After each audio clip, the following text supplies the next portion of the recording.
நமக்கு அநியாயம் செய்யக்கூடிய உறவுகளுக்கு நலவு செய்து பாருங்கள். நமக்கு கெடுதி செய்யக்கூடிய உறவுகளுக்கு நலவு செய்து பாருங்கள்.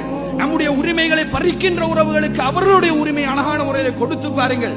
அவர்கள் பறிக்க பறிக்க நீங்கள் கொடுக்க கொடுக்க ஒரு நாள் வரும், நீங்கள் மரணித்து ஜனாசாவாக இருக்கின்ற ஒரு சந்தர்ப்பம் வரைக்கும் அவர்கள் உங்களை துண்டித்துக் கொண்டே இருக்க நீங்கள் அவரை சேர்ந்திருந்தால் அந்த ஜனாசாவுக்கு முன்னுக்கு வந்து நின்று கொண்டாவது தலை குனிந்து, நான் எவ்வளவோ கெடுதிகள் செய்திருந்தும் அவன் எனக்கு நலவைத்தானே செய்தான் என்கின்ற அந்த குமுறலோடு உங்களுக்காக ஒரு பிரார்த்தனை செய்வானே, அந்த உறவு செய்கின்ற பிரார்த்தனையாவது கடைசியாக கிடைக்கும் என்பாத சகோதரர்களே.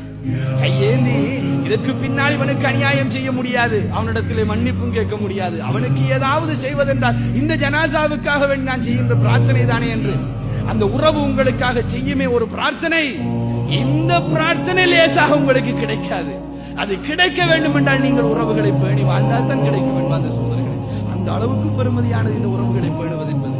யாரோ ஒரு நண்பன், யாரோ பேசி பழகின, ஒரு 2 நாள் பேசி பழகின, 3 நாள் பேசி பழகின நண்பன், அல்லது 1 வருடம் 2 வருடங்கள் நம்மோடு இருந்த நண்பன், இவர்களை எல்லாம் விட இரத்த உறவுக்கு ஒரு பலம் இருக்கின்றது என்பாத சகோதரர்களே. அதற்கென்று ஒரு வரலாறு இருக்கின்றது, அதற்கென்று ஒரு உணர்வு இருக்கின்றது. அந்த உணர்வுகள் எல்லாம் சேர்ந்து நமக்கு செய்கின்ற பிரார்த்தனை மிக உணர்வு பூர்வமான பிரார்த்தனையாக இருக்கும். அது சில வேளைகளில் நம்முடைய நண்பனிடத்திலே கிடைக்காது என்பதை உள்ளத்திலே ஆழமாக பதிய வைத்துக் கொள்ளுங்கள். உறவுகளை பேணுவது என்பது அவர்கள் எவ்வளவு துண்டித்தாலும் அவர்கள் துண்டிக்கின்ற அந்த அம்சங்களை கொண்டு நாங்கள் அவர்களை சேர்வது அல்ல, துண்டிக்க துண்டிக்க சேர்ந்து கொண்டே நாங்கள் இருக்க வேண்டும்.